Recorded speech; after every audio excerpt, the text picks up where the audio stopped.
बर' culture काउन्सिलनि हालामाव थानाय बेसेबां बर'फोर दङ बे बर'फ्रा दिनैसिम मोजां मोनसे पलिटिकेलनि मोनसे नोजोराव दाबो मोजाङै फैनो हायाखै बर' कालचार काउन्सिलनि हालामाव दिनै जिबायदि जों रां बावजा मोननांगौ बिदिबो मोननो हायाखै जों नुबाय जोंनि बर' कालचार काउन्सिल हालामनि सिङाव बर' ओनसोलफोराव जों नायोबा जों नुबाय जे दासिम मोजाङै मोनसे थासारियाव गैया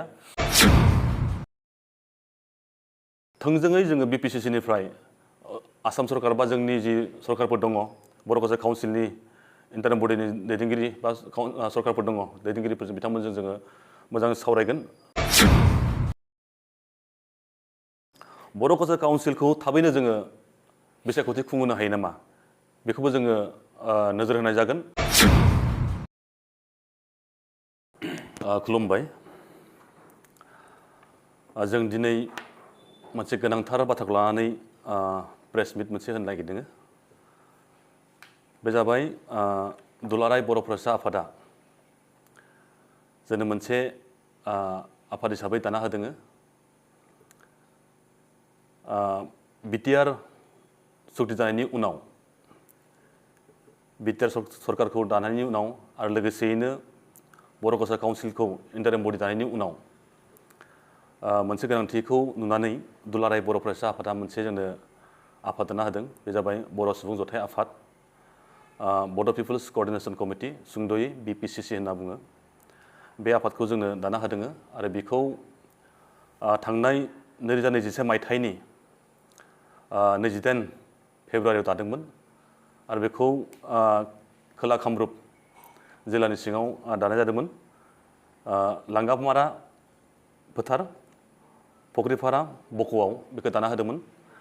आरो बे दानायाव गाहाय चिफ कनभेनर हिसाबै जों दानि बर' कालचार काउन्सिलनि डेपुटि चिफ मानगोनां रमि पि नार्जारी बिथांखौ होदोंमोन बेबायदियैनो दाना होनायनि उनाव थाङै 3 बोसोरसो जाबाय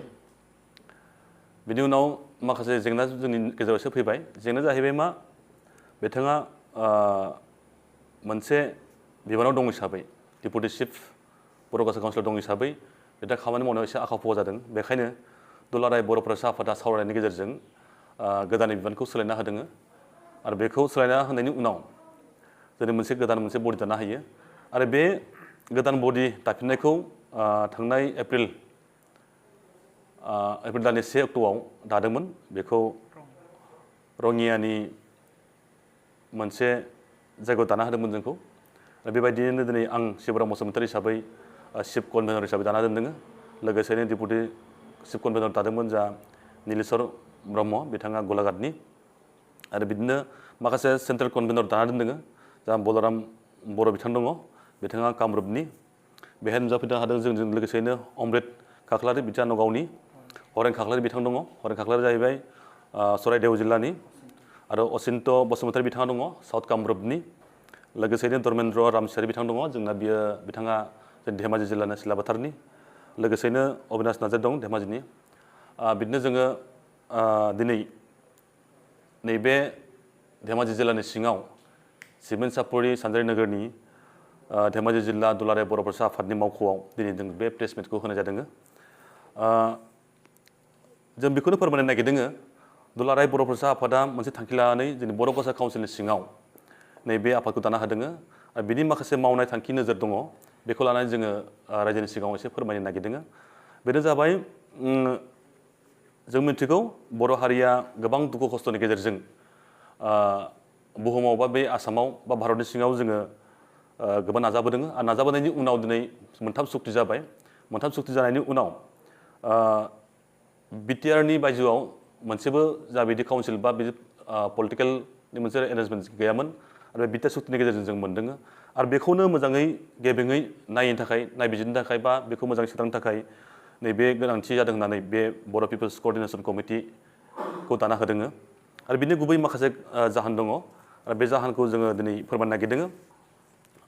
बे बर' पिपल्स क'अर्डिनेशन कमिटिनि जा मावनांगौ खामानि बे जागोन थोंजोङै जोङो जोंनि मा होनना बुङो बेखौ ससिय' पलिटिकेल इक'नमिक बेफोरनि सायाव जोङो मोजाङै नोजोर होनाय थोंजोङै जों बेखौ मावनो हागोन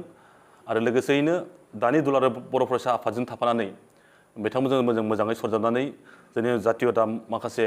जेंनाफोरखौ जोङो सुस्रांनो थाखाय बा हेफाजाब होनो थाखाय जों बे आफादखौ दानाय जादों।